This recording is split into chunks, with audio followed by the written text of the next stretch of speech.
The world isn't what it was yesterday. What worked then may not work now.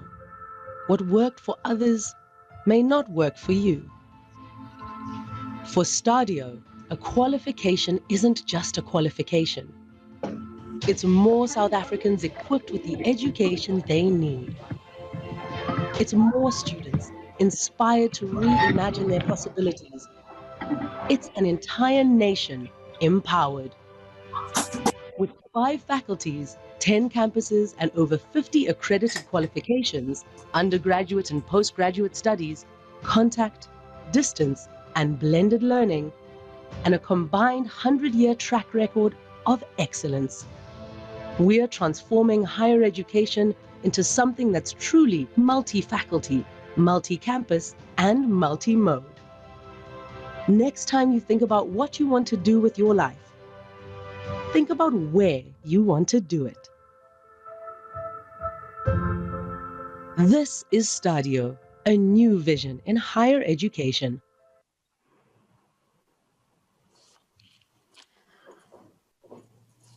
Good day, ladies and gentlemen.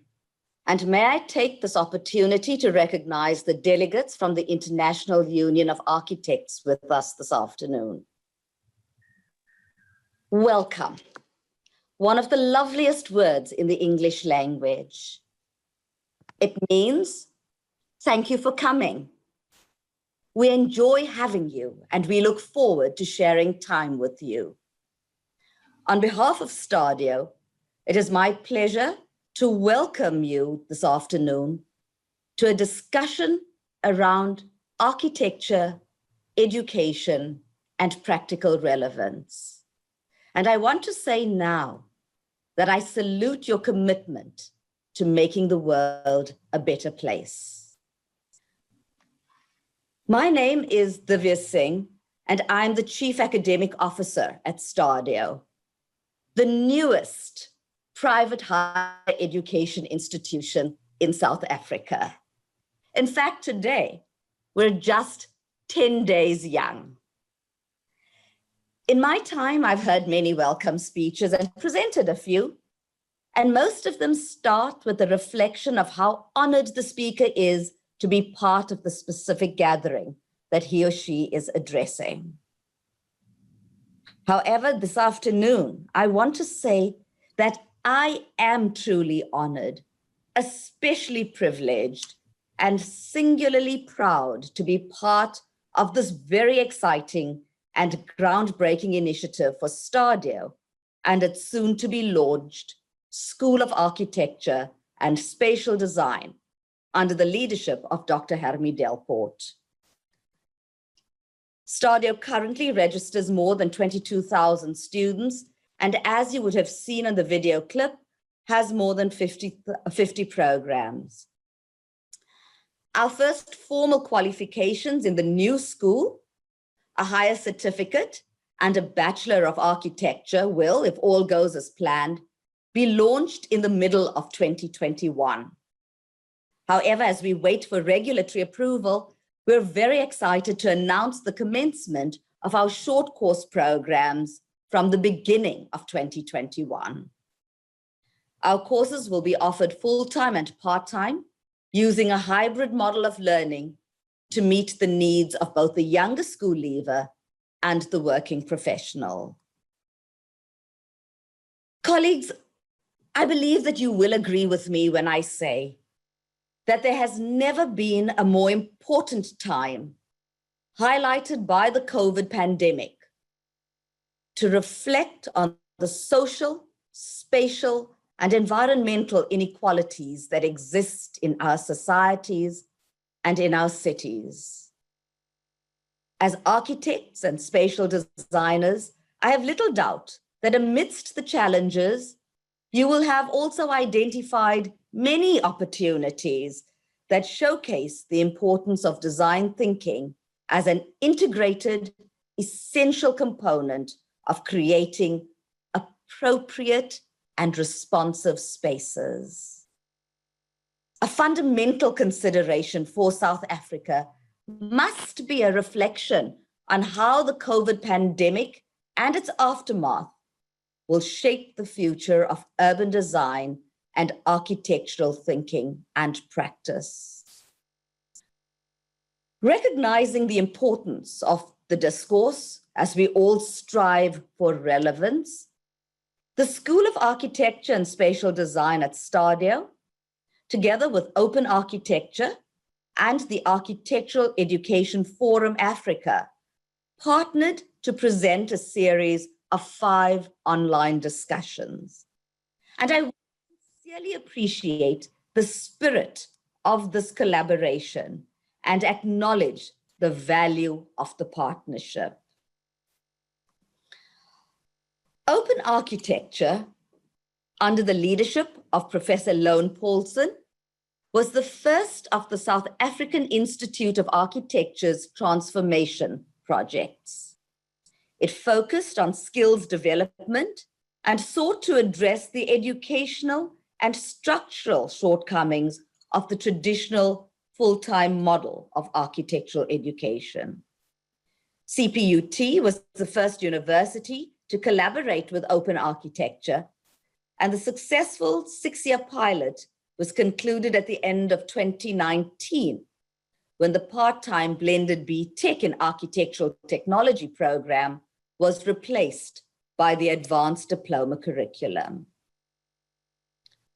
The Architectural Education Forum Africa was founded in 2014 to create a platform for architectural educators to share ideas, collaborate through research, and discuss current issues, focusing on architectural education that is relevant for Africa, but especially sub-Saharan Africa. The original Architectural Education Forum was the outcome of a symposium on architectural education hosted by the Wits School of Architecture and Planning in early 2014, under the leadership of Dr. Ariane Janse van Rensburg. This 5-part series looks at the challenges and opportunities for architectural and urban design thinking at 3 different scales and explores the impact on practice and education. Perspective 1 looked at the impact of COVID-19 at the scale of the city. Perspective 2, at the scale of a district or neighborhood. Perspective 3 was at the scale of the complex and the building. Perspective 4 reflected on the impact on practice. And today, we are looking at the impact of COVID-19 and how we teach architecture in a manner that successfully facilitates the learning experience and, most importantly, assures social and educational relevance. The benefit of an online event like this is that we can include panelists and an audience from across the country, sharing diverse backgrounds and drawing together vastly different experiences. In doing this, we also realized what a wealth of knowledge and expertise we have in South Africa, and it was really difficult to identify speakers. We know that we have not included many valuable opinions and inputs, but we have tried to include perspectives from different fields, experiences, and contexts. Ladies and gentlemen, I sincerely hope that you will enjoy this afternoon's planned session and that you will become a regular partner, taking hands with STADIO School of Architecture and Spatial Design. The chair for Perspective 5 is Nikki Jinker. Nikki holds a Bachelor of Architecture from UCT, and after a short stint in practice, he started as a part-time lecturer at CPUT, where he spent 7 years.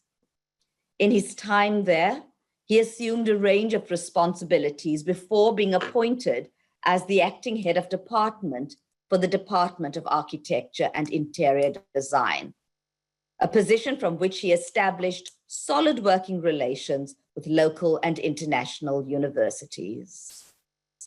In 2017, Nikki moved back into full-time practice, taking up an appointment as the Regional Managing Director for a multidisciplinary practice with a large public sector focus. But then he returned to an academic institution in 2020, albeit in a very different capacity. This time as the Deputy Director for the Department of Infrastructure and Engineering at the University of the Western Cape. It is my absolute pleasure to hand you over to Nikki to take this afternoon's session forward. Nikki, I hand over to you, and thank you very much. Thank you, Dr. Singh. If you don't mind, I'd like to just reiterate something that you said at the beginning of your speech, or your introduction at least. Many times it is the chair who says how flattered they are and how honored they are to be part of the panel. And if you don't mind, I'd like to repeat that, how flattered I am and how honored I am by the invitation. I trust I will do the invitation justice. And I look forward to today's session, and I hope everybody else does too. Everybody else, welcome for joining us online. My name is Nikki Jinka, as was said by the Dr. Singh. And we've got a range of speakers who will be presenting opinions, their experiences of how the COVID-19 pandemic has affected the way we teach, what we teach, and just generally what has come of architectural education in 2020. We'll start with the idea for the schedule for the day today is that we will follow the same sequence as the invitation. We'll start with Dr. Lone Paulson, Professor Lone Paulson, and we'll follow that sequence. Yolanda Morkel will go next, Fadli Jacobs, and thereafter we'll end up with Karen Sachaba and Hermie. What I find most exciting about today's collection of speakers is, although everybody's congregated in this online space, I think what's most exciting is the ability for us to access people in very different parts of the country. And you'll notice by the speakers that we have today that we've got everybody from Cape Town, Johannesburg, and everybody in between. So without too much further ado, let me just inform everybody how we'll arrange the session today. We'll start with the first speaker, and the first speaker, like I said, is Professor Lone Paulson. And if you don't mind, I'm going to ask that each of the speakers thereafter prepare themselves to continue immediately after the previous speaker.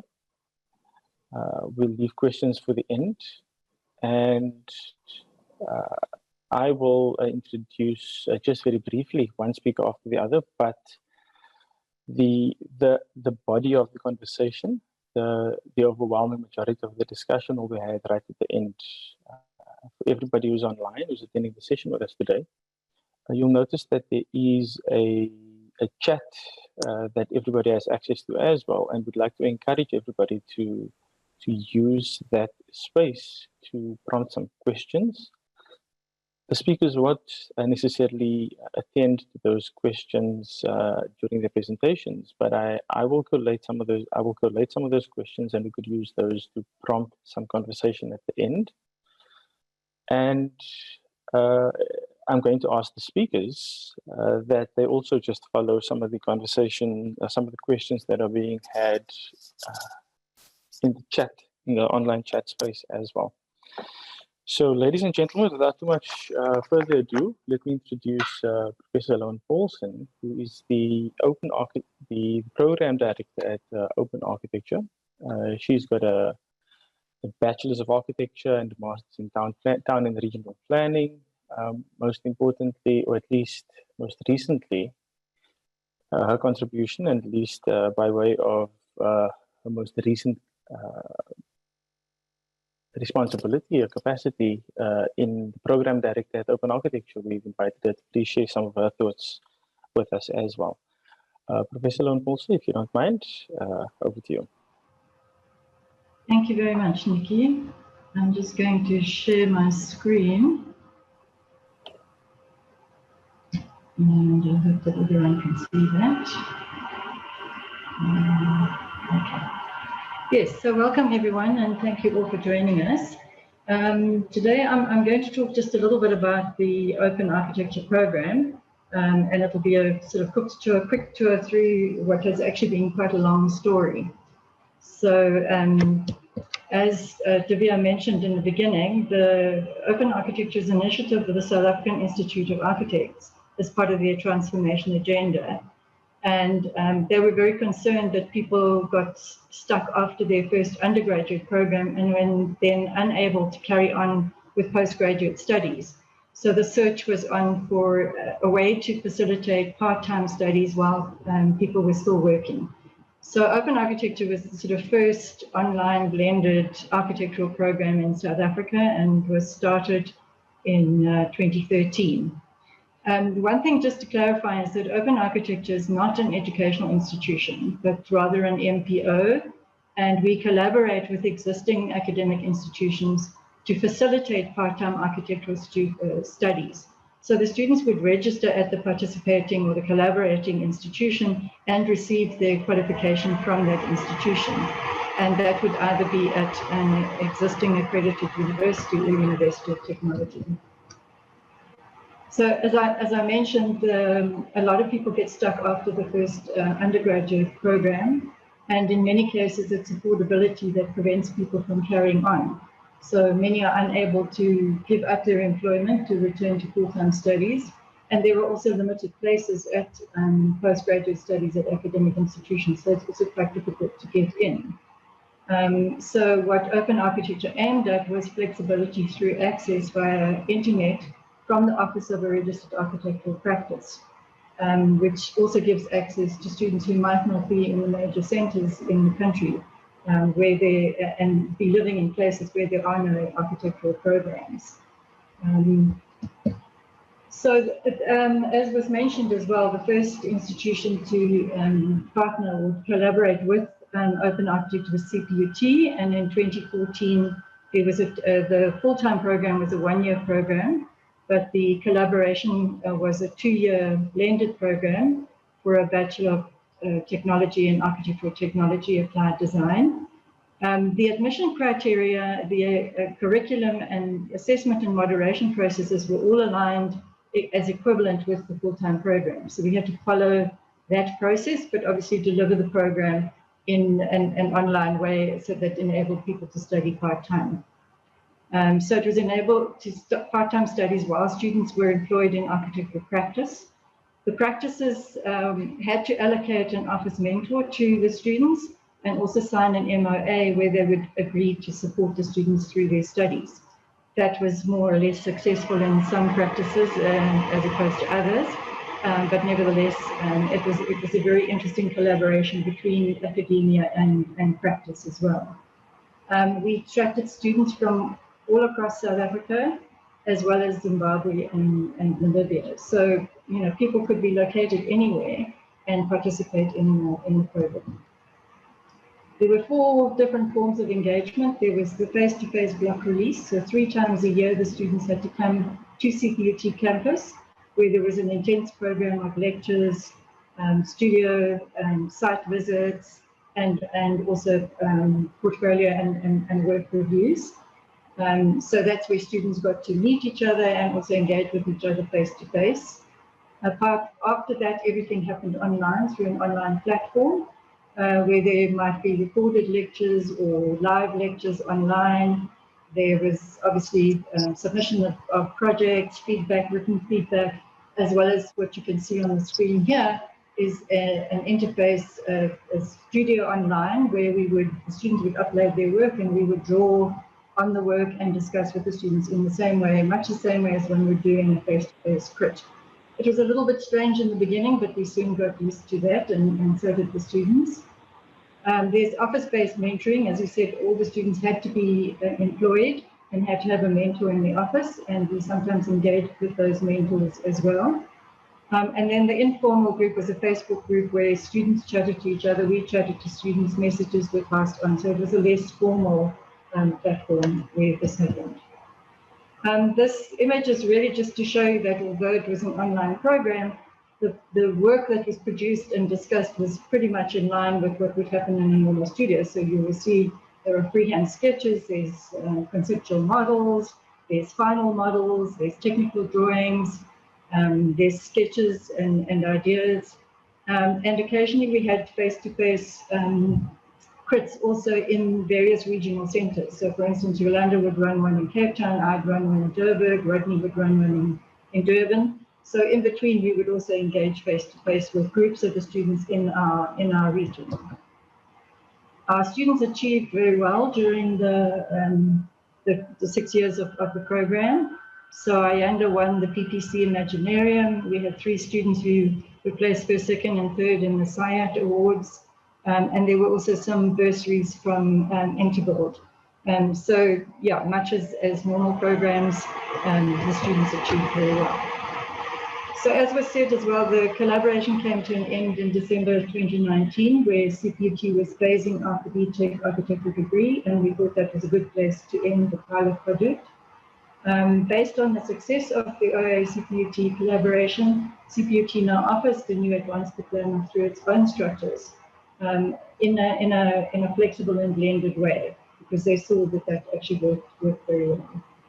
So here's, I think this was the last graduating group, or one of the graduating groups. We produced 79 BTech students, and as you can see, it was pretty split between previously disadvantaged students and white students. We had 6 RPL students who graduated. These were students who either had incomplete undergraduate degrees or had no training whatsoever, and 3 of them graduated cum laude, so it also catered to the RPL process. And 5 graduates have gone on to postgraduate studies and will be qualifying as professional architects. We have the future programs. Obviously, the intention right in the beginning was to have postgraduate programs because we saw that was where the biggest need was. And although we continue to have discussions with various institutions to implement programs at honours and master's level, there was always some resistance in this refrain that you couldn't teach design online. And then, of course, in March, COVID-19 arrived and the universities were forced to take the architectural studies online. OpenArchitecture engaged with various academic institutions sharing our experience, and we are really hopeful that the universities may now be open to the idea of more flexible programs and that you can, either by themselves or through a collaboration with OpenArchitecture, implement postgraduate programs. There's a huge demand for part-time programs, and you can see here just a list of people who are unable to study full-time, students who are unable to give up employment, financial constraints, students in remote areas who can't relocate, students who wish to complete their studies whilst raising children, disabled persons who may require specialist equipment, and students who need to be mobile. So there's a huge demand, and we have a list of about 100 students who are just waiting for a program. So we've just demonstrated that it is possible to successfully enable studio-based learning in a virtual environment through our various engagements, through a blended program. There's a huge demand for flexible postgraduate architecture studies, and whichever academic institution offers this first will have a long queue of applicants knocking at their door. Thank you. Thank you, Professor Paulson. I remember working very closely with you while your open architecture was at CPUT, and we'll get into more detail when we get into some questions a little later. If I may, I'd like to introduce our next speakers, Yolanda Morkel. And while Yolanda gets herself ready, Yolanda is a registered architect and a senior lecturer at the Department of Architectural Technology and Interior Design at CPUT. And her focus is, she spends a lot of time talking about transformative learning and learning and innovation, teaching innovations. And her focus, a doctoral research focus, talks about the intersections of architecture and architectural education and innovations around ICT and. Yolanda, if you don't mind, the floor is yours. Before you do, I'd like to just remind everybody who is in attendance to please keep their mics on mute while the presenter is speaking so that everybody can hear clearly. Thank you very much. Thank you very much, Professor Singh, for the wonderful introduction. Nikki, for introducing me, and so great to see everybody here. It's really a wonderful privilege to be part of this exceptional panel today, and also people in the audience. It's really heartwarming to see all the support. Drawing on my experiences in learning, teaching, research, studio facilitation, and learning design, I wish to share my recent observations, discoveries, and some lingering questions. COVID-19 brought to the fore those conditions, challenges, and behaviors that were evident and imminent before the pandemic. The sudden need for social distancing forced us to rely on those tools, methods, and practices that many of us chose to ignore prior to the pandemic. So I'm trying to advance my slide, and I'm wondering why it's not moving. Then I'll just keep talking. Perhaps it will do that. Okay, let me just see. You know what, Nikki? I'm going to just carry on, and I'm not too phased about the images. That's fine, if you don't mind. It just seems that I'm kind of stuck with my slide, and I don't want to hold up the meeting. So that's no problem, really. Not to worry. Do you want me to get it up and try and get it for you or not? Let me stop sharing and try again, if you don't mind. I'm sorry about that. Perhaps I should have selected the other one. Okay, also it's just really background. Okay, so that should be better now. Okay, from the beginning, will it help now to see? Technology is a wonderful thing, of course. Right, let's see whether that works. Yeah, there we go. It's working. Apologies. Not worry. So, however, we're neither unique nor alone. So, Associate Professor Mahabali, a colleague at the American University in Cairo, recently remarked that one of her most surprising discoveries during the pandemic was that the global north were also challenged by student access to infrastructure, resources, and unsuitable home conditions for remote learning. The call to consider student and staff diversity, access, and inclusion in higher education has been amplified globally. Already in 2016, in his keynote at the National Haltasa Conference in Cape Town, philosopher, quite a prolific philosopher, political theorist, and public intellectual who's currently based at WITS, Achille Mbembe, observed that what he calls the injunction to colonize signified a global moment. He referred to, in his keynote, to Black Lives Matter, that was 2016. In the US, the roads must fall in the UK, whilst we supported the Fees Must Fall movement in South Africa.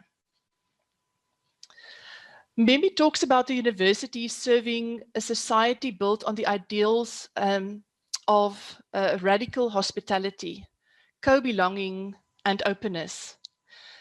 In his keynote, he draws attention to the multiple culture shifts, including a generational conflict, and he speculates about the ongoing acceleration of the fragmentation of the disciplines that are fast forming, transforming, and merging. Where does this leave architecture as a discipline? And how might higher education best serve the discipline and the society in which it is located? In March this year, there was a sudden shift to online learning, literally chasing students out of the studio and into the Zoom room. It worked eventually, once the institutional infrastructure support reached those students in outlying and remote areas. Of course, a lot was lost, such as social presence and embodied experience, the physical making of things, and serendipitous learning through accidental discovery. And of course, We all have experienced Zoom fatigue. But what seemed impossible before became quite the COVID norm. Online learning saved the day, and so new online learning settings were discovered. However, the problems that existed before the virus came were not automatically addressed through emergency alternatives. Ashraf Salama refers to the 200-year-old traditional studio model as the legacy model. In a recent presentation for the Distance Design Education Special Interest Group, drawing on an online article co-authored by Kras Cosby, he explains how this model draws on the French Beaux-Arts, the German Bauhaus, and the Soviet equivalent of the Bauhaus, the Vuketemas. The hegemony of the studio, the asymmetrical power relations, the workload expectation, and the glorification of the all-nighter. Many of us in the room can relate, as well as the gatekeeping of the profession, no longer serve the contemporary reality that Mbembe describes. In response to the measures put in place to survive the pandemic, Salama asks, how can transitional architectural education be aspirational rather than operational? How might the newly discovered technologies and learning settings address these mostly expired values, norms, and traditions? How should we teach and learn architecture in a post-COVID-19 South Africa to best serve a changing profession and socially distant public spaces by consciously expanding learning settings to consider diverse student needs in terms of gender, orientation, age, race, ability, and culture? In an ACSA online discussion in the US, Professor Leslie Loco, founder and former head of the GSA at UJ, highlighted students seeking the self. How do we consider content, methodologies, role models, and languages that students can relate to? How might a diverse body of students be supported to be successful in their own time, in their preferred spaces, and allowing them to craft their individual learning pathways and build their own curricula? How can learning be focused but flexible, authentic, work, and life integrated? The pandemic helped us discover digital technologies to expand the learning and teaching toolkit, but technology is not pedagogy. Therefore, rather than transferring an on-ground activity into an online space, learning experience design should be employed to purposefully craft the student learning experience. This process must consider the student's most likely context and prior and indigenous knowledges, for example. Through constructive alignment with the expected course outcomes, the possible learning experiences and pathways must be purposefully designed, drawing not simply on the expected binaries, for example, the online or on-ground, the synchronous or asynchronous, the formal or the informal, but all the different and nuanced degrees in between. There are some good examples of purposeful learning designs that employ digital and online technologies to challenge the legacy model and to promote access through blended and hybrid learning modalities. At CPUT, for example, as early as from 2011 and including the 6-year part-time BTech collaboration with OpenArchitecture that Professor Paulson described. Of course, blended and hybrid learning designs require careful consideration of practical and ethical issues, quite complex issues around data analytics, surveillance, staff workloads, university infrastructure and support, digital literacies and staff and students. All of those things must be considered. Like in any design challenge, the various challenges would be addressed. Salama sees the COVID-19 crisis as an opportunity to examine some of the negative rituals and outdated tendencies inherited from the past that continue to characterize architectural education.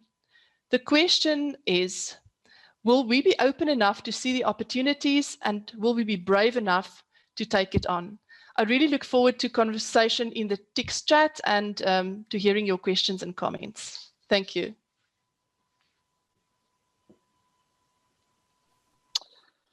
Thank you for that, Yolanda.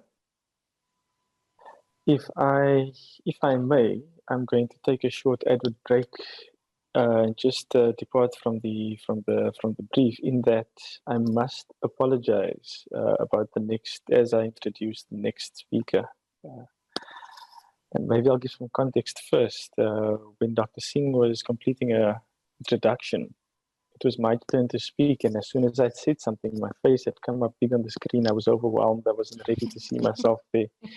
I had never called Fadley Jacobs before. I don't know why I said Fadley Jacobs. So please allow me to correct myself.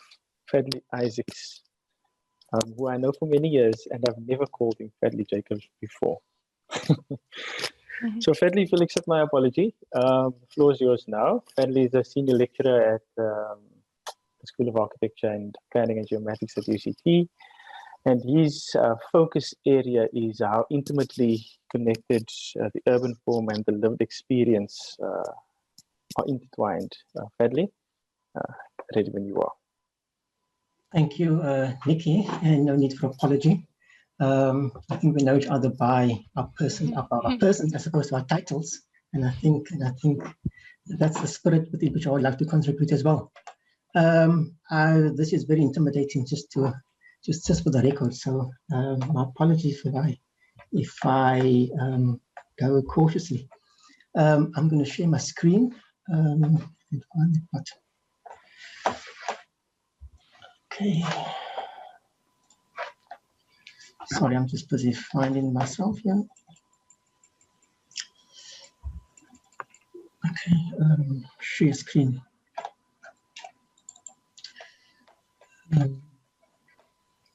Screen, and I presume that our full screen is visible and the presentation mode is activated. Thank you, Nikki. Yes, in the spirit of previous speakers, thank you for the opportunity for sharing thoughts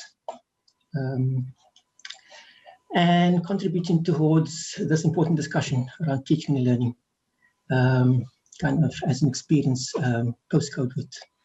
And the question is, how has COVID-19 impacted how we learn and teach architecture? My current reflections concerning post-COVID-19 draws on my teaching experience prior to the pandemic.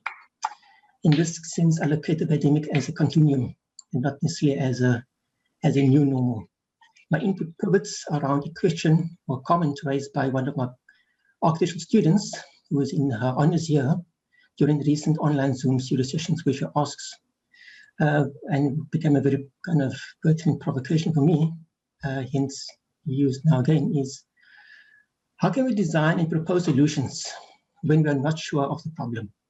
And I hold that kind of clearly as a thread throughout the presentation and conversation. My input is based kind of structured in 3 parts. Within the 6 minutes left, I'm looking at the design research context. And my interest is focused on research and not only design. The design research pedagogy and the agency of design research. As all speakers, and I think emphasized again by Yolanda,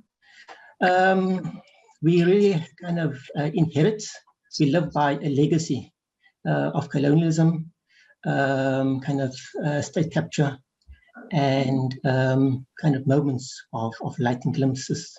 But the images that we see, or that we saw during this year, kind of reminds us of years back when we queued to achieve a certain rights. By this time, kind of for vast majority of people, it was not about zooming, but priorities were very basic. It was kind of accessing food.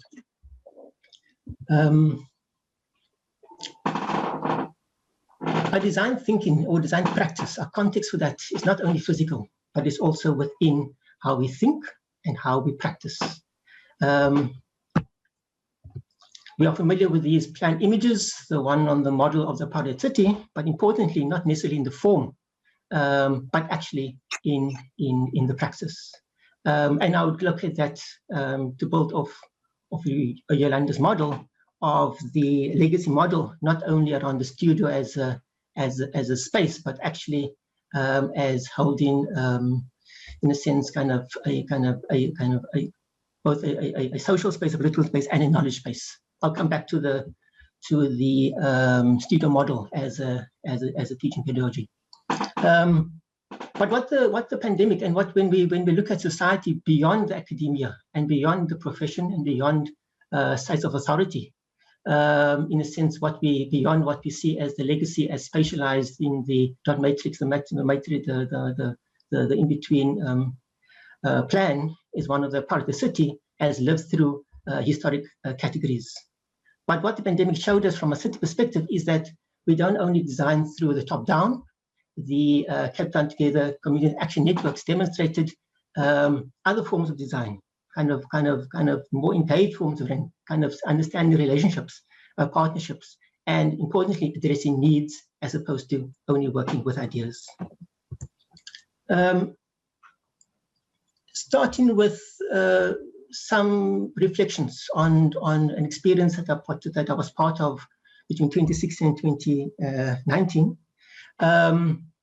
Where at the School of Architecture and Planning in the graduate program, UCD explored and experimented with what we call the Design Research Studio. And the model was based on the three concepts. The one of a vertical studio that encouraged honors and master students to work together, in a sense, share space, to collaborate as opposed to be competitive. To convene the studio by having more than one person, in other words, encouraging one kind of more voices as opposed to kind of a voice of authority, in a sense, the master designer or the master class. And the third one, importantly, it was looking at research as part of a longitudinal integral aspect of the design studio.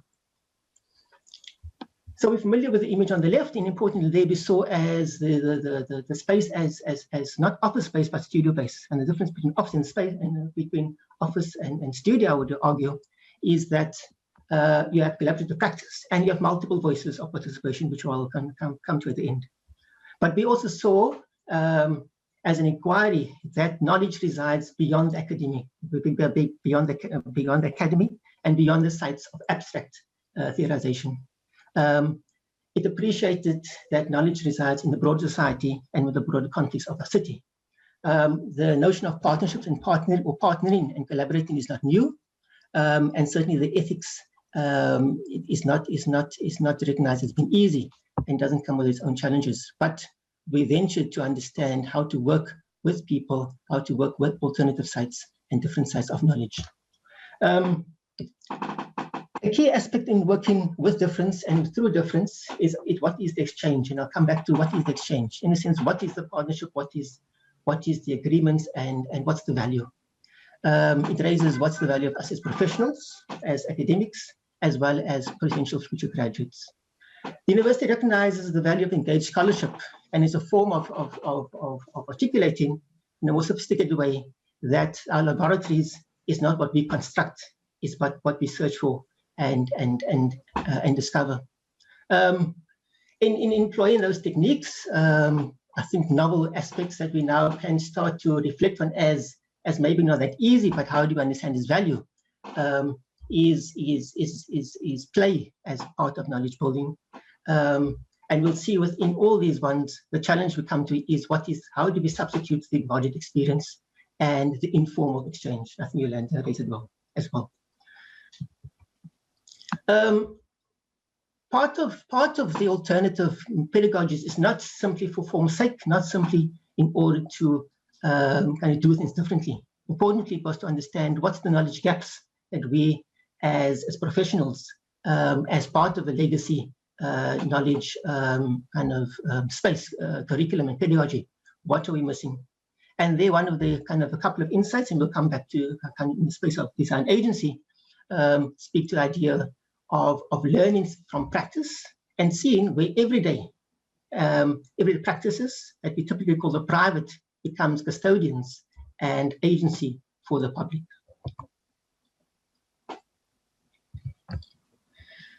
We also start to identify not only the rhetoric of disparity, but the normative underpinnings of known typologies and design frameworks. An image that we see here is the disparity between education within our cities, and the small red buildings within the settlement are existing schools and counterbalanced against that in the pink ribbon are schools at the same scale in different parts of the city.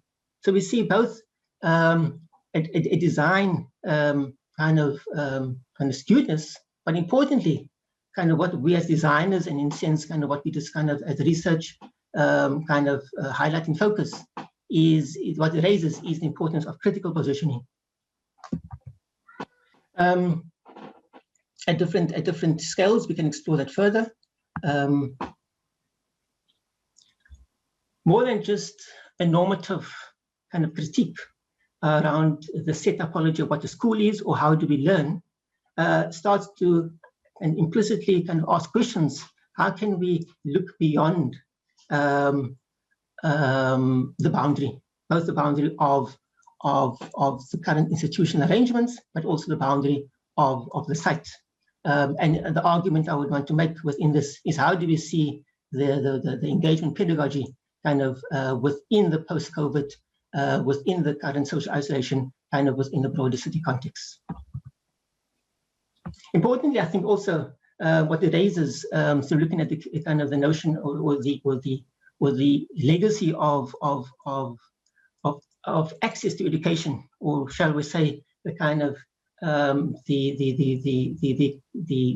closed boundaries of access to education, where not at university but prior to university kind of shows you kind of where the bottleneck is. 40% of students doesn't have access to secondary schooling in certain neighborhoods of Cape Town. What it raises is to understand how relationships between public institution and private agency, in a sense, brokering larger social collaborations. In conclusion, as an animation of this aspirational design, in a sense, design is not problem solving within the limitations of current kind of social norms and standards. I think the teaching space in formal research does open novel spaces of speaking back to society to understand alternatives, which comes back to the studio, and the studio as a space that really becomes a space that's inhabited. And I think that that's the space that we come back to for me. Whilst we grapple with our social isolation as kind of spaces held within our private domains of home, if we have access to it, how do we come back to achieving a collaboration where the collective is an underpinning of our operational pedagogy and teaching and learning? Thank you for your time. Thank you, Fadley Isaacs. I'm going to stop shooting. Thank you. Our next speaker is Dr. Karen Kombrink, who's from the University of Pretoria. And she's been teaching there since 2010, following 15 years in practice. Most recently, Dr. Kombrink established the unit of urban citizenship during 2019, and it aims to establish a socially responsive approach to architecture. So, Dr. Karen, the mic is yours. Thank you very much. I really want to say thank you to Dr. Singh and to Nikki for the kind introductions. And what an honor and a privilege it is to be in such a wonderful group of people. We had a lovely conversation the other day when we were preparing for the session.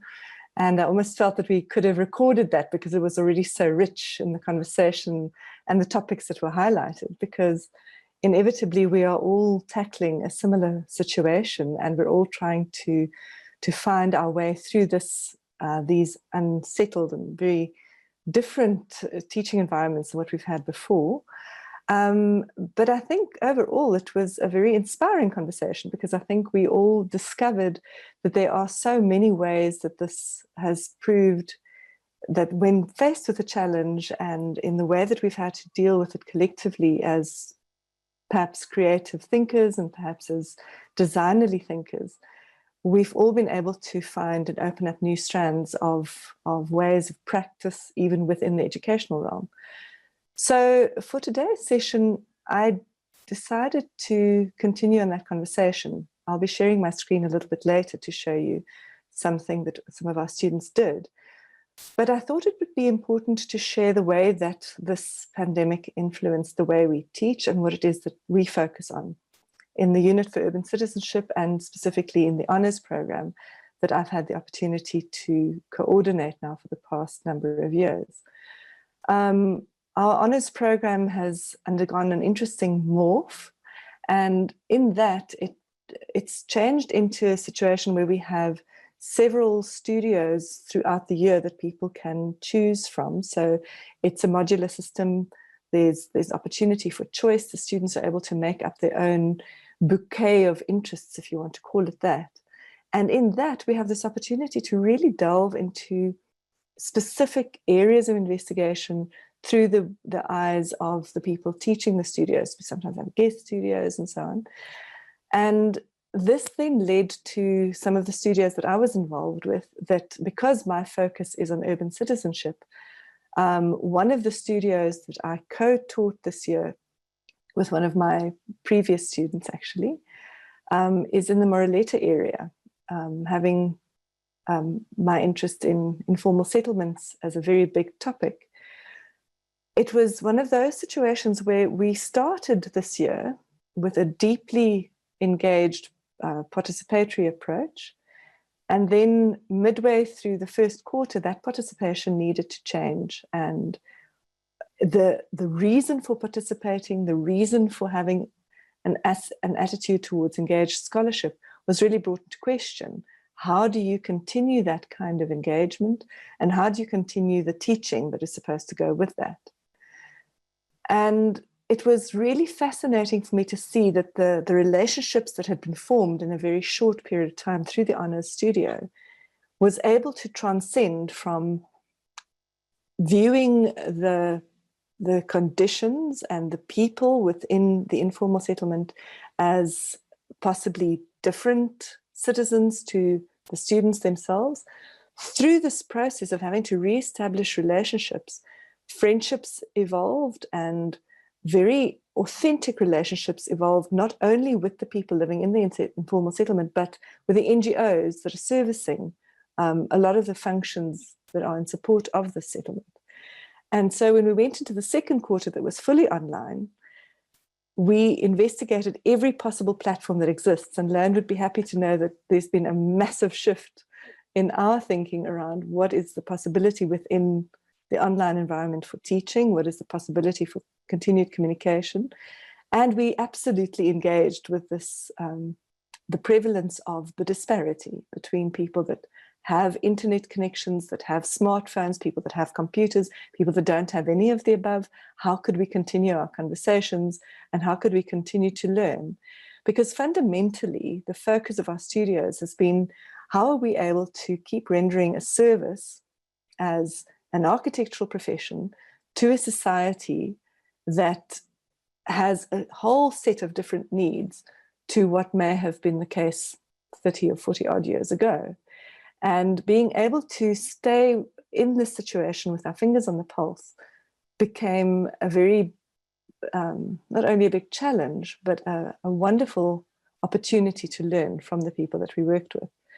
So despite all the challenges, we eventually had such a rich engagement that many of the students who had engaged in the first and second quarter then continued in their third quarter to work with one of my colleagues in a different informal settlement, looking at the impact of climate change on that settlement. And all of that was done remotely, but having had that opportunity to create the relationships that they did, it was possible to continue with their educational focus.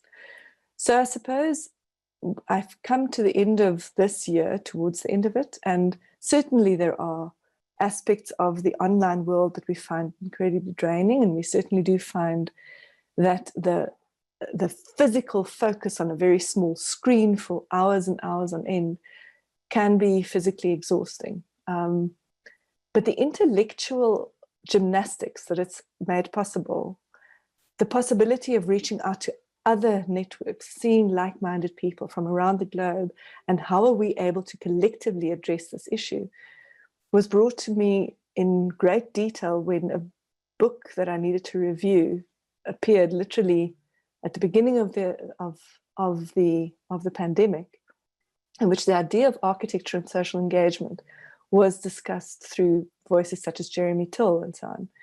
And collectively, they were talking about public interest design and how everything that my studios have been doing over these years, and of my colleagues and everybody that I think is on this panel, where collectively it's starting to become recognized globally that the type of work that we are doing within studios, the kind of scholarly engagement that we're doing, irrespective of whether it is on the ground, whether it is online, being able to listen to the voices around us and being able to interpret that and offer our spatial interpretation towards envisioning a different future that has our public common good at heart is an important shift in the architectural discourse of our time. And it was an important thing for me to see how this has become valued through our students. So at this point, I think my time is almost up. So I'm going to just quickly share the screen. I'm hoping that this is sharing. I think it's sharing it partially. This is a website that was developed by one of our ex-students who was part of the studio in third quarter with my colleague Jan Hichu. So this is Nicholas Smith, who developed the website for us.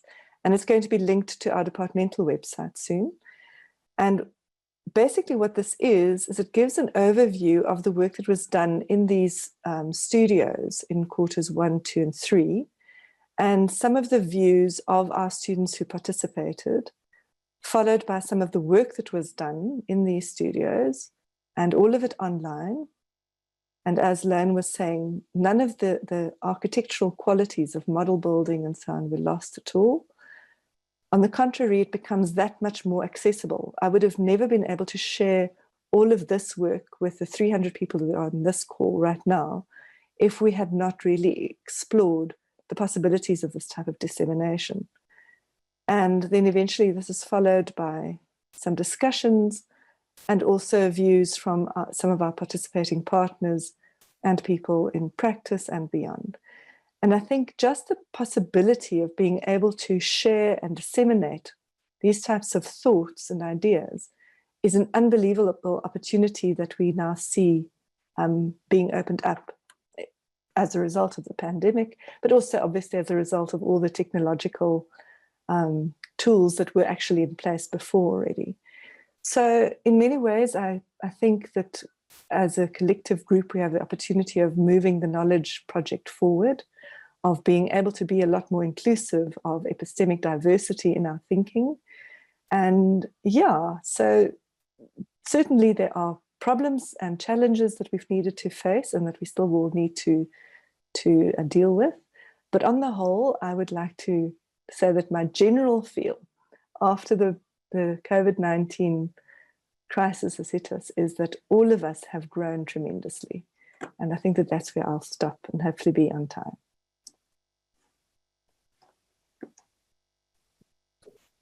Thank you, Karin. Our next speaker is Dr. Sachaba Mape from PITS. And for the past 3 years, up until 2020, he's been developing curriculum based on the research that he's done on indigenous communities in South Africa and how that informs indigenous art, but also how it informs rituals and how people engage with each other. Dr. Sachaba, if you are ready, the mic is yours. Okay, thank you. Let me just share.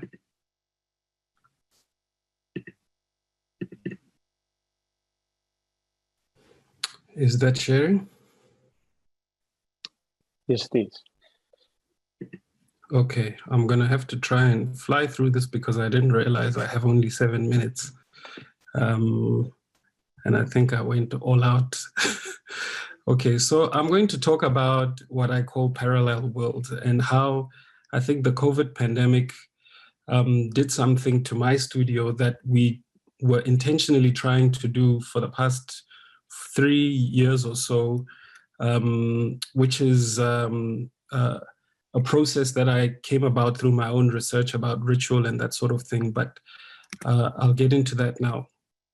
So the kind of basis of the way we've been trying to teach is drawn from indigenous knowledge systems, African art and African architecture. And the main learning that came out of that for me in my research is that African art and architecture is about connection. It's about relationality or relational worldview. It's about mediating between the self, the other, the community, the land, the landscape, etc., etc. So I got this information from doing a lot of fieldwork research where I studied indigenous African art in the form of rock art of the Khoi and the San, and did a lot of studies. And in a lot of their work, they talk about transitioning to different worlds and portals, but all of this was in a context of ritual. And many of this, or these rituals, eventually allowed people to have some sort of deep connection with the natural world or some sort of deep connection with the community. And you can see in these sort of drawings that there's always this sense of transformation between being a human being and being something from the natural world. So I did a lot of visiting of these sites and also engaging people who are also engaged in this kind of worldview. These are sculptures by Credo Mutwa, the late Credo Mutwa, who recently passed this year in Kuruman, which also happens to be my hometown. So the lessons that I learned from African art and architecture is that it is about connection, breaking boundaries, constructing realities. It's about rupture, about deconstructing and rebuilding worlds. And all of this stuff was really a way in which we tried to respond to this call for a decolonized curriculum. Now, when bringing these lessons into the architecture school, the first thing that one has to do, according to the process of ritual, is you need to give the students some medicine. And how do you give them medicine? Well, you take them to these places as well. Some of these places are very frightening, and fear and being frightening is part of the medicine. Okay, so basically the whole idea behind that is that it's supposed to deal with our Johannesburg egos. And so the students engage these sites, they engage these places, they engage the rock art and the paintings. They also visited Credo Mutwa and his wife, and she told them stories and she talked about the artwork and the different things that she's doing. They had a whole special ceremony for us. There is the man, Credo, sitting next to his wife, and some students and some colleagues. And students were all there participating and learning from these wise people of Africa. And students then went on and tried to interpret these things through these sketchbook exercises that would actually happen on site on these visits of ours. And we'd go through various exercises with these students, ritualized exercises, which fundamentally are really about breaking the boundary between the self to connect the students with each other. And ultimately what that meant was that the students were forming a community. The process of forming the community was this whole engagement that we went through. So the idea of working in collaboration was about introducing complexity, whereas usually in first year students, the most complex thing that they're dealing with is being in first year. But here we wanted to, in the spirit of complexity and systems thinking and everything that people are telling us about how we should appreciate, our context of climate change and all the issues we have today, it was about trying to introduce those kind of skills. So how do you create a context where students are dealing with complexity? And that was by introducing them to one another. Sorry. And so the students began forming their own tribes and these ritualized processes. And through these processes, they began creating artifacts. And these artifacts were, in fact, what you could say pre-architecture. They are the DNA of architecture of Ubuntu, architecture of creating these tribes, creating these communities. And so they had their own insignia. This is things that they saw in studio, and they brought it into their artifacts to create a sense of identity. So these are some of the artifacts that they would create. So these artifacts are actually symbolic of the group. Then the project evolved, and this became something that we took into the design studio and introduced the notion of storytelling and film with our colleague Anita Sintesi. But still, the whole idea behind this was that the students formulated a sense of identity, a story, a cosmogenesis. Where do they come from? Who are they? In order to build the sense of a tribe. I'm just going to show a very, very short extract to what that became eventually in the design studio. So all of this is about the students creating a sense of community and a sense of being part of this tribe together. And the architecture or the artifact is actually the thing that mediates between the students and the community. I'm not going to show the whole thing. You can see this on YouTube. And out of that evolved the latest iteration of this, where now from these smaller artifacts, they began thinking, how can we create a whole village? And it was still premised under this idea of working as a tribe. So what you saw just before this, the performance that they had, that ritualized performance, was one of the things that was creating the sense of bond and the sense of group, which eventually was the premise or the framework through which they engaged. So this project was a project where the students had to develop again a sense of unity, identity, a cosmogenesis, who are we, and then create this whole village based on that. But the key thing again was introducing complexity. So if someone built something and someone had something next door to that, if you changed something in your building, it would affect mine. So it always needed this ongoing collaboration and this sense of working collectively. So we, as a teaching team, just to emphasize that this wasn't my work alone, we worked collaboratively as a team, won the Vice Chancellor's Teaching Award for this project, just to emphasize that we ourselves were working deeply collaboratively, constantly having meetings, sitting on each other's lectures, in the spirit of, you know, not to sound cliche, but in the spirit of Ubuntu. Then came 2020, which put a spanner in the works, because, you know, if we are fundamentally talking about this process of mediating between others, mediating between the self and the landscape, the self and the self, through ritualized processes, you know, COVID created challenges in regards to that. So the beginning of the year started off well. We went out into the spaces of medicine once more. Students visited the landscape. They went through storytelling. They formed their groups and their tribes. And this is just a video to give you a sense of how it felt there.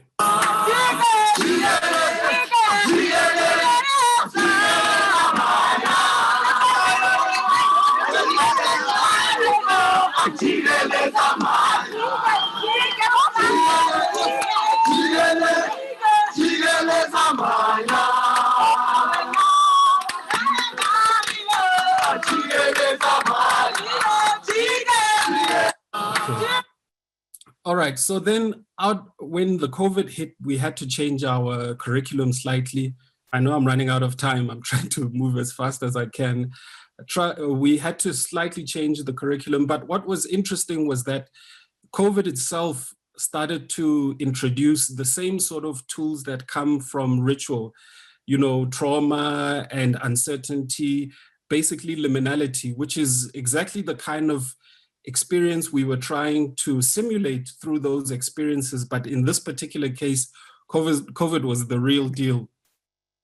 So these are just some of the sketches that we did with the students where they were trying to design a ritual space. These sketches I just put in to show you the sort of processes. I mean, this is ultimately me doing sketches with the students on the computer, designing these spaces of connecting or these spaces of ritual. These are just various examples of that. And ultimately, how we ended up trying to tackle this online was by introducing a project where students had to deal with one site, but design a building that works seamlessly together. And they had to do this on Revit, and they had to share each other's files, and they had to collaborate. So we tried to bring in this process of collaboration. And this is one of the examples where this student designed this ritual space, which still maintained the kind of quality that we always had, even in the past. And this is just another example. And again, the student was designing this kind of ritual space, and we thought that the output was quite good for given the circumstances. So in conclusion, the question now is, what does this whole process of trying to create connection, trying to create a sense of community, a tribe, what does it mean with digital technology? And for me, what's most important is that technology has to support our goals for decolonizing the curriculum and, you know, supporting this relational worldview. All right, thank you. Phew. Thank you, Dr. Chava. That was a fascinating presentation. Thank you for that. Our last speaker for the afternoon, before we go into the questions and some of the discussion, is Dr. Hermie Delpoort, who, if anybody's attended any of these presentations in the weeks preceding this one, you'll know exactly who she is. But she's been involved in architectural education for the last 20 years already. The overwhelming majority of her time was at CPUT. She spent 20 years over there. And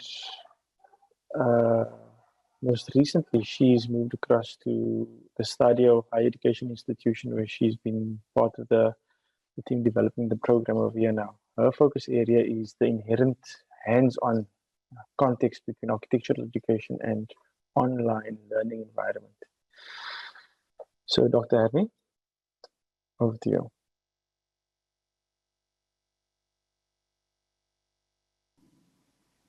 Hi, thank you, Nikki. I've been having some technical problems during this presentation, which didn't happen in the previous one. So I'm hoping that you can actually see my screen.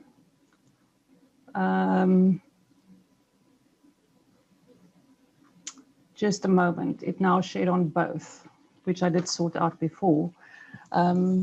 So Nikki, maybe you can entertain people and ask Simon if we might go a little bit over time today, because I think we are going to run out of time.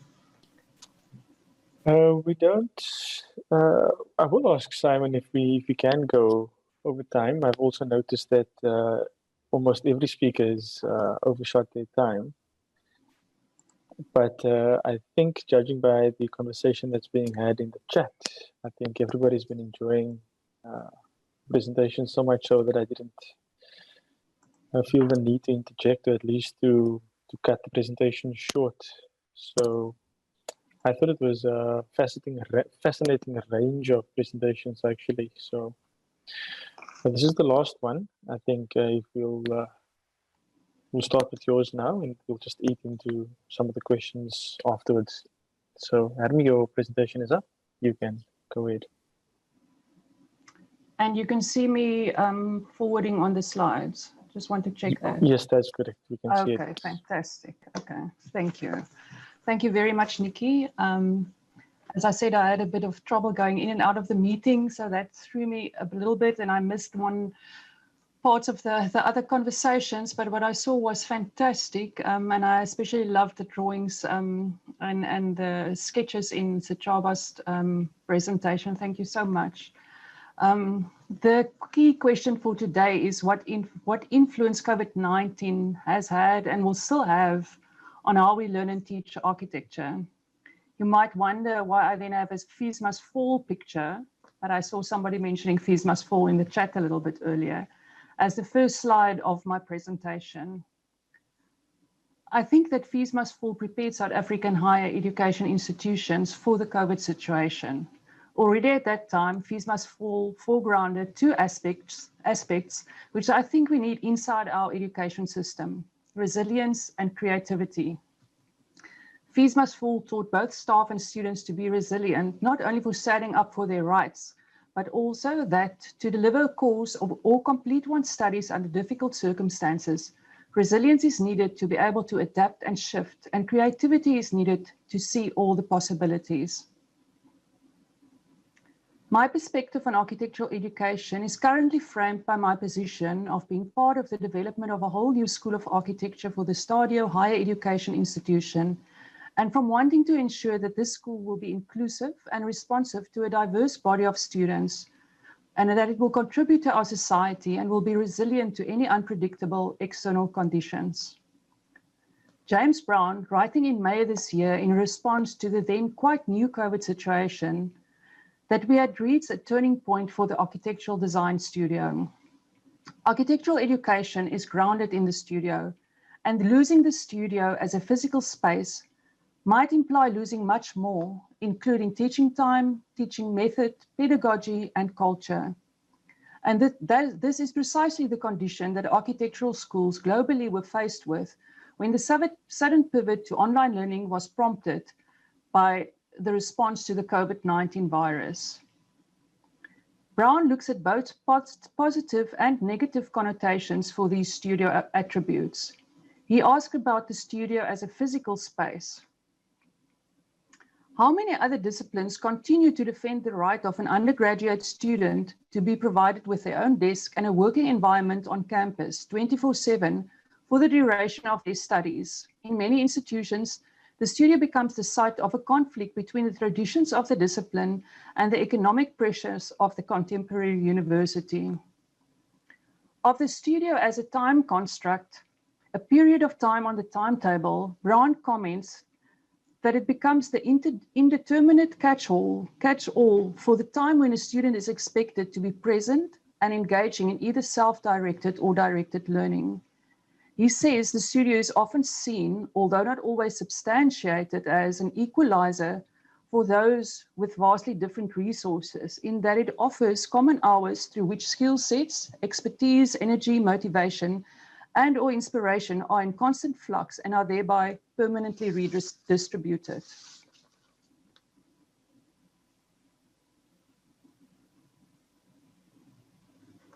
Of the studio as teaching method and pedagogy, he says that these two concepts are not the same thing. Within the indeterminate time ascribed to the studio, in the timetable, anything goes. The more creative and critical architectural educators deliver radical pedagogical activities, teaching that is informed by educational theory and by political agenda. Yet, in the darker corners, survives the studio where students endure the same old corrupt banking model of education that the tutor learned about as a student. This approach relies on repetition, replication, and duplication. And this is James, would argue this distinguishes it as a teaching method rather than a pedagogical approach. And finally, Brown posits that the studio culture is ideas, customs, and behavior. Many of these are very good, but he says that we should not forget the other meaning of culture, the cultivation of things like bacteria or cells in an artificial medium. Things grow, both good and bad. And we have all seen these 10 lists of what not to do in the studio or what to Learn before you go to architecture school. These memes are everywhere. And I don't actually think they exist quite a lot for other professions. I haven't really seen that. So now that we know that we might again go into lockdown various times for the next few years, or may have to face other outside disturbances, which we don't know of yet, then we might not have the studio as a physical space anymore. How do we respond with our approach to architectural education?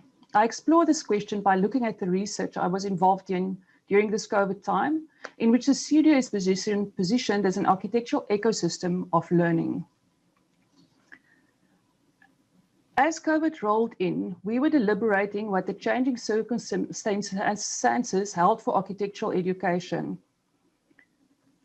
I was involved in a few research projects, many of them with Yolanda Morkel, who spoke earlier.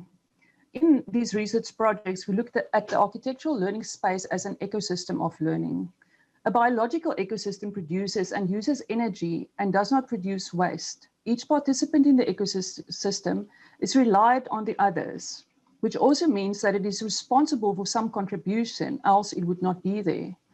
An ecosystem of learning can be described as a complex space and a network of tools, technologies, resources, people, places, and the interconnected systemic relationships between these elements within and outside of a learning institution, all of which has an impact on the formal and informal learning and on all the participants and elements within that learning institution.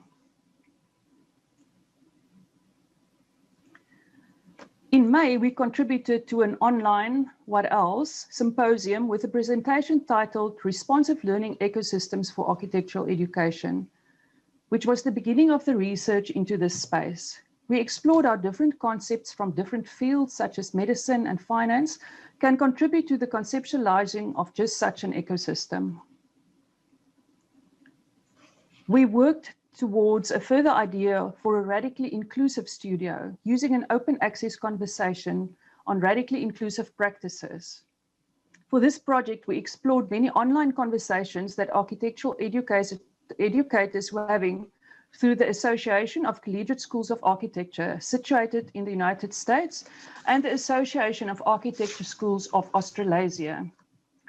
In these spaces, architectural educators were sharing, conversing, debating how to cope with the current situation and what best practices they have discovered. Through analyzing these conversations, we recognize a shift in approaches and practices in architectural education. These changes fostered a culture of collaboration and care and an exploration of alternative methods and modes, but it also amplified existing inequalities, inequities, and exclusions and exposed structural limitations. Resulting from this, we proposed a number of contexts in which studio could be radically inclusive. And what I found really foregrounded during this research was that in South Africa, we don't have a space where we share like that. These online webinars where architectural educators could share, collaborate, and talk to each other happens in other places in the world, and we should really start doing that here. And I think that is what the Architectural Education Forum Africa can really contribute to architectural education in South Africa. We also looked at the creation of a nurturing studio space. Architectural education is not known for its nurturing characteristics. It's understood more to play out as a set of micro-technologies of power that effectively discipline students into becoming architects, transforming both the mind and the body, and is known to be a highly stressful endeavor. We must consider the design of the curriculum, the knowledge, skills, and attitudes that are valued when we consider designing architectural education. Moving forward into the design of spaces, I want to go back to this slide because I skipped talking about this one. In this research project, we explored the ecosystem as a series of pedagogic constructs, viewing these pedagogies as interconnected inside the ecosystem, each being sustained by growing from the other. These pedagogies relate to the human aspect, empathy, activism, inclusion, making together, and change.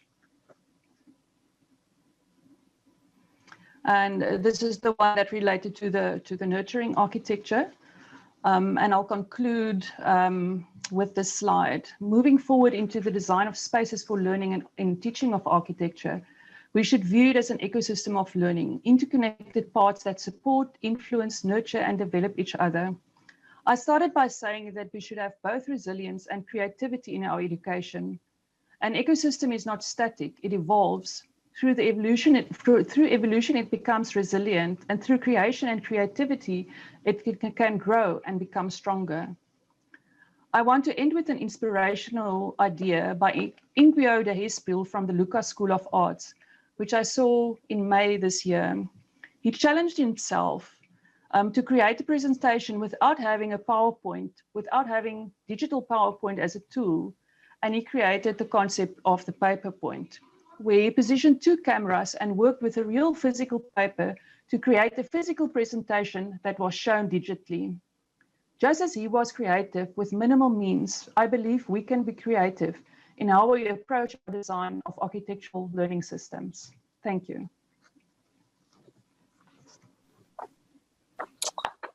Thank you, Armi.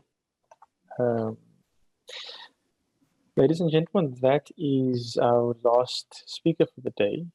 And before we get into the discussion, allow me to just thank all of the speakers for the presentations. A fascinating range of presentations, opinions, rich in the perspectives, and I'm sure everybody enjoyed it as much as I did.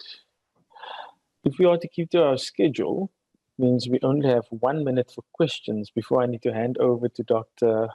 Janssen van der Rensburg to do the closure. So I'm going to ask via Hermie or Simon, do we have a few more minutes for discussion? And if so, how much do we have? Can we continue for a little bit longer? Yes, colleagues, please feel free. Good. If anybody else needs to excuse themselves, please forgive us for having overshot the marker, but I just didn't have the heart to stop anybody. I'm going to pick up some questions from the chat and also try and tie that up to some of the presentations that were made. And there was a question that came in relatively early in the conversation that I couldn't resist prompting, or at least using that to prompt the first point of discussion. Someone asked the idea of studio culture, central to what we know as architectural students. I think everybody here in the design space would have spent an inordinate amount of time in the studio, and deep-seated relationships are established over there. We sleep there, we live there, we eat there. And what does it mean for architecture, or at least for architectural education, when students don't have access to such a safe space? I think Hermie was the most recent speaker who said there's an equalizer, the studio is an equalizer. And so my question is, studio culture, which is so central to what we know as architectural training, how has that been compromised, and what does it mean for a post-COVID world? Maybe I'll start by directing the question to a specific speaker. I'll start by going with Lone, if you don't mind. I suspect you might have the most experience in the space. I suspect Lone and Yolanda might have fielded this question before already. I think that for me, what was most interesting, because when I went into open architecture, I was incredibly skeptical myself. But I thought, if you don't try, you never find out. So it's been an incredibly challenging, but also very interesting. And I guess what I discovered is that studio doesn't have to be a physical space. It's actually an engagement. It's an interaction. And whether that happens online with sort of drawing or, through kind of conversation and stuff, doesn't really matter. So for me, it was surprising just how interactive. And also, I think in many ways, there was a closer and more engaged relationship with the students because it was, so focused. And the other thing was that, you know, when you have a physical studio, often the students sit around waiting for their turn for a crit, and they're staring out the window and chatting to their friends and stuff. Whereas online, everybody was looking at the screen. Everybody was looking at everybody else's work. Everybody was, you know, asking questions about the work or contributing to the discussion. So in many ways, I found it kind of more focused and more engaged. Clearly, there are a whole lot of social, you know, issues and other benefits from being in a space and sharing it with other people. But I was pleasantly surprised at how interactive and just, yeah, I mean, yeah, I was just really surprised. Yolanda, would you like to comment? I've got a question, but do you want to comment first? Yes, not much to add to that fantastic answer. But other to say then that it's all about the people. I mean, we have some of our former students in this room who have been just amazing at their participation and their willingness to discover this very uncharted terrain with us. And I think if it becomes a collaboration and a partnership between educators and students, I think then there's nothing stopping us. Then we can really use the design skills that we have, but instead of buildings and spaces, in fact, online spaces to some extent, but designing experiences or facilitating experiences and putting the students at the center. For me, that is the essence of everything. Studio will come with that because it's all about the people who make the studio. Good, thank you. I can't resist playing devil's advocate and just prodding a little bit. I guess that's how we get, I guess, the kind of engagement that maybe this audience warrants. I can't resist asking a follow-up question then, and I think Fadley might want to help me in phrasing the question. And my question talks to, and I think Karen might have mentioned it as well. I think it was between Karen and Fadley that spoke about how we've been forced to move online quicker than we might have been necessary. And that there wasn't always the kind of infrastructure readily available to facilitate that kind of move. And so while I'm very, I know the open architecture program very well, and I know as a matter of fact that the work that was produced at open architecture very often exceeded the kind of work that was produced, at least equal, let's call it equal the kind of work that was produced by students who were typically in the more traditional studio format. But now I'm wondering if it isn't by virtue of the kind of student it was attracting. And so now my question that I'm asking Fadley to and Karen to help me phrase is, this is now not just for a very specific kind of student anymore. Everybody needs to be able to practice and learn and experiment online equitably, equally. And so what kind of problems would such quick move have brought to the fore?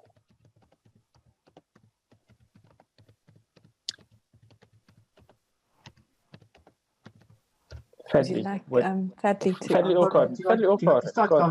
You can start, Karen. I'll jump in. Okay. Yeah. From my perspective, it was definitely a question of some students that found it a lot more challenging than others. Students that, and I think perhaps also the studios that I lead are the people that are drawn to those studios are usually people. They like to engage with people, and there's a lot of energizing that happens when people work together. So certainly there were a number of those students who suffered at the beginning tremendously in this isolation and having to not meet with people. And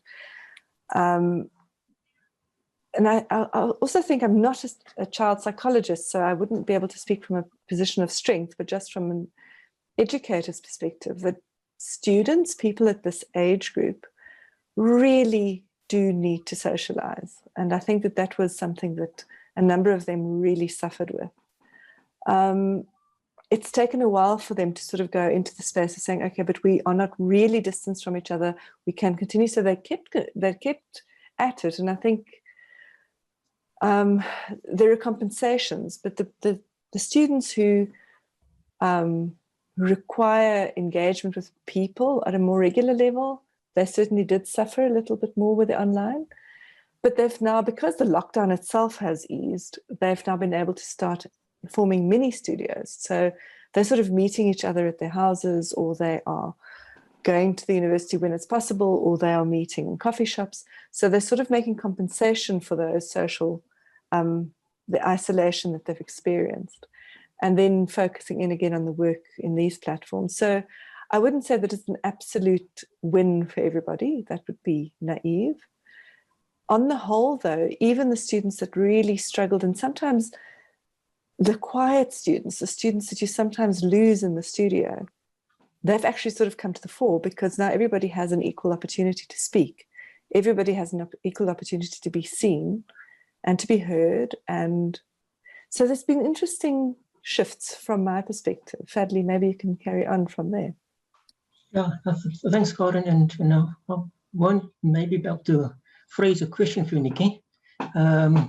And I'll come from it less from trying to understand the student experience, but I'll speak more around the growing trend within studios in becoming large classes as opposed to studio spaces. I think there's been patterns of empty studios. I'm being provocative there as well. And we always speak about design from your private space as opposed to a design within the studio, and we can see that it's kind of historically kind of bedrooms kind of designs versus kind of studio designs. I think maybe there's an institutional space that's kind of we operate within, and one of the challenges is, I think, a centralization of education, and in a sense curriculum potentially too. I think there's within the architectural space, we speak about it as another suite of degrees that's equal to any other first year course. I would argue that maybe architecture kind of should consider or should understand that actually it requires a fair degree of maturity. I think to find yourself, looking for yourself in first year in architecture can be quite intimidating and can't necessarily be the best experience. So what I'm suggesting is that why do we have so much stuff today? I am, yeah, thanks, Manola. But also Ilona or yeah, Ilona Portis, if you don't, can you hear us? Or if you don't mind, pick up your mic and mute if you don't mind. I'll still make one point. I think no problem. I think I'll sort of conclude now.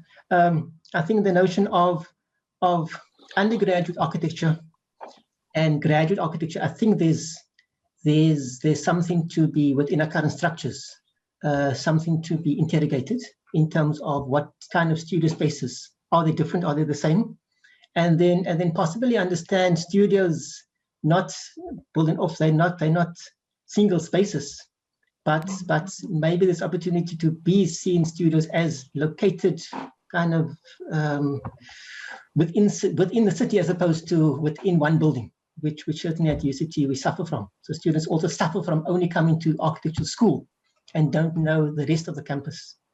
And I think there's an opportunity to be kind of being more porous and flexible. Thanks for that. I think by and large, I'd like to believe that everybody's very excited about the possibilities of what being online presents teaching generally. And so a comment that I remember someone making at our last meeting was, generally studios are limited to the size of the drawing board that everybody has become so accustomed to. I remember in one of the previous presentations, I'm not going to name the person, but there was a seasoned architect who struggled to move away from his drawing board, and it's still the purists still work on a drawing board. It's something that we do hold on to very closely, and studios were limited to the size of how many drawing boards you can get into a space, and it also limited the kind of intake. But one of the positives, I suspect, that comes out of working online is that we're not limited to a physical space anymore. Suddenly, the sizes of the classes can be very different. There could be an infinite amount of students attending a studio, depending on how we present. Maybe not infinite, but it just changes the dynamics of our intake. And I wonder if anybody wants to comment on that. What does it mean for intake and the kind of students we'll have access to now? Let me see who's appropriate for that question. Maybe Hadmi. Yes. I just want to say that some of our panelists have other commitments. So I'm going to ask that we try and wrap up in the next 5 or 7 minutes or so. Yeah. Yes, and if you can repeat that last question, please. Yes, I was just saying previously, I think we've always limited to class intakes being limited to the size of the amount of drawing boards we could fit into a space. But because we're online now, we don't have that limitation anymore. So I was wondering what the opportunities that being online presents. I think that for some courses, maybe theoretically based courses, one could have many more students if you present online. But as in any studio, even an online studio requires discussion and collaboration and talking between lecturers and students. What it does, as Yolanda and Lone pointed out, and I think Karen also experienced, everybody that went online, is that students can see better and be able to contribute better. So I think there might be room for expansion in terms of studio size as well, but I don't think unlimited, because you also know that if you're in a big Zoom space like this and there's too many people, then it does become difficult to contribute. So these interactive conversations, these studio conversations that are really the heart of the teaching, still requires that small group interaction. So there are some things I believe that one can do at a larger scale. But I do think it is important that we keep this connectivity and this ability to talk to each other. The other thing that I also noticed from open architecture is, and I think that one of the reasons it worked so very well was that the students did meet physically at points during the year. So they were not completely unfamiliar with each other. So that they formed a bond. So they did blocks in the beginning and then towards the end. And I think that probably also contributed to the way that they were able to interact. So yes, I think it's the principles of the studio that we need to kind of unravel and understand, and then try and apply that to where we are going.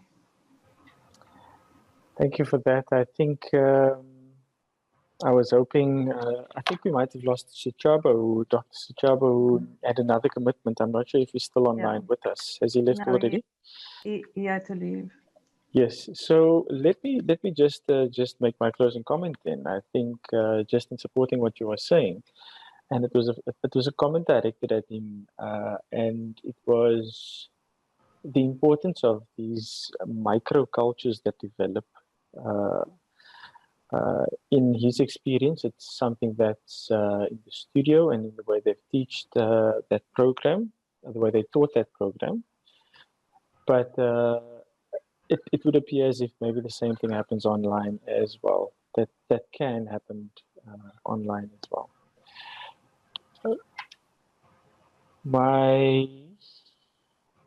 we've already overshot the marker by 15 minutes. So let me just take one question from our chat group over here, and then I'm going to ask Dr. Ariane Jansen van Rensburg to do the closure for us. The question that I saw coming up, I'm not sure if it's been answered since, and I think it was asked by Colleen.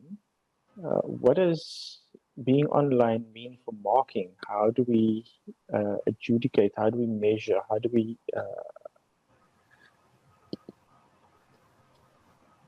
how do we assess the work online as opposed to seeing it physically? Is there a difference, and what is that difference? I'm not sure who's maybe best suited to answer that question. That would be our closing question. Hey, in fact, maybe I think it would be either Yolanda and Yolanda again, if you don't mind.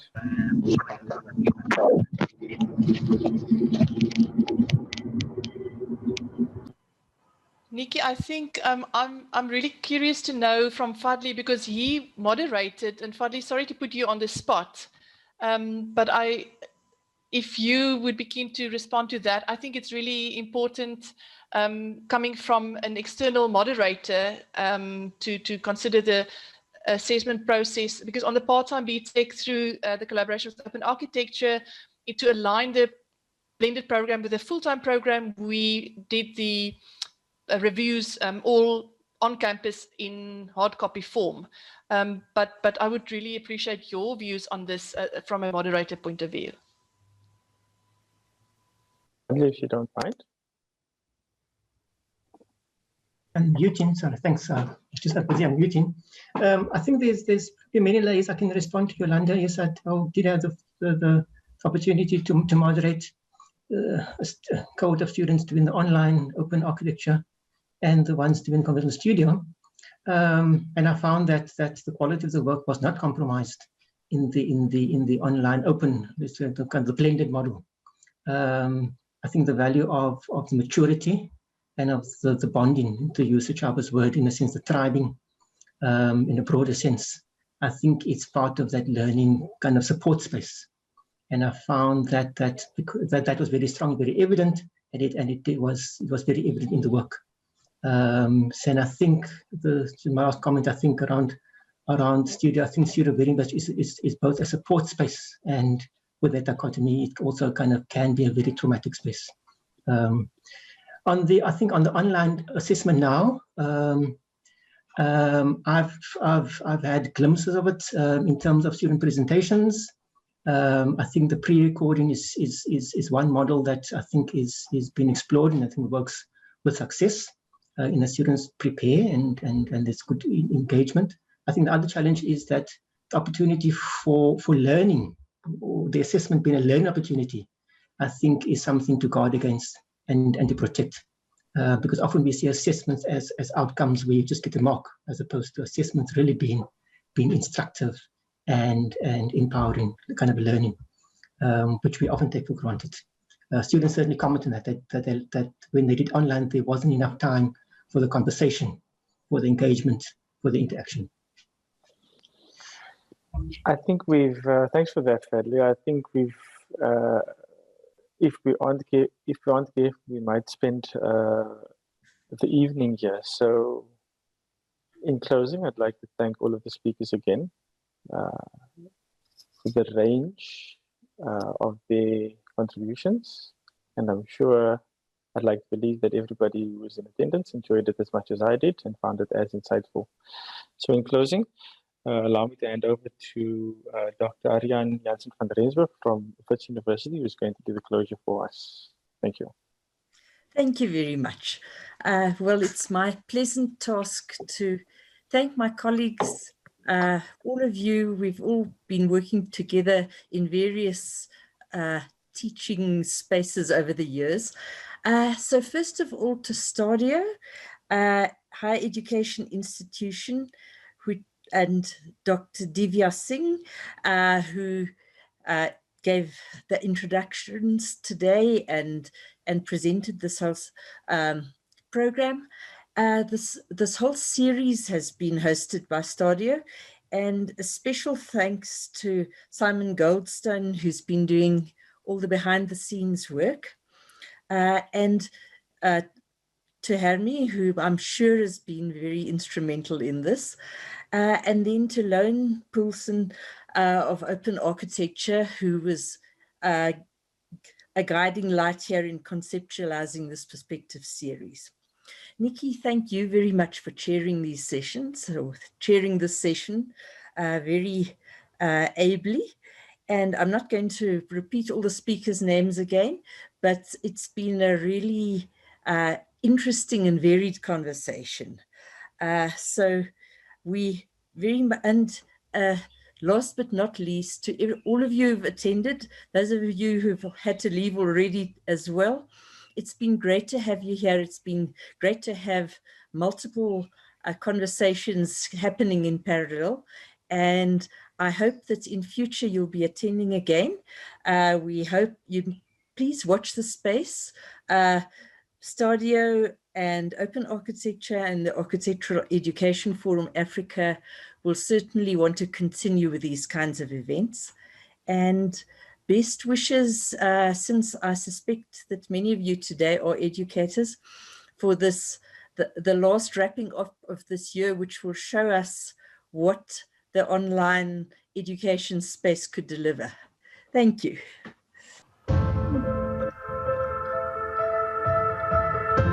The world isn't what it was yesterday. What worked then may not work now. What worked for others may not work for you. For STADIO, a qualification isn't just a qualification. It's more South Africans equipped with the education they need. It's more students inspired to reimagine their possibilities. It's an entire nation empowered.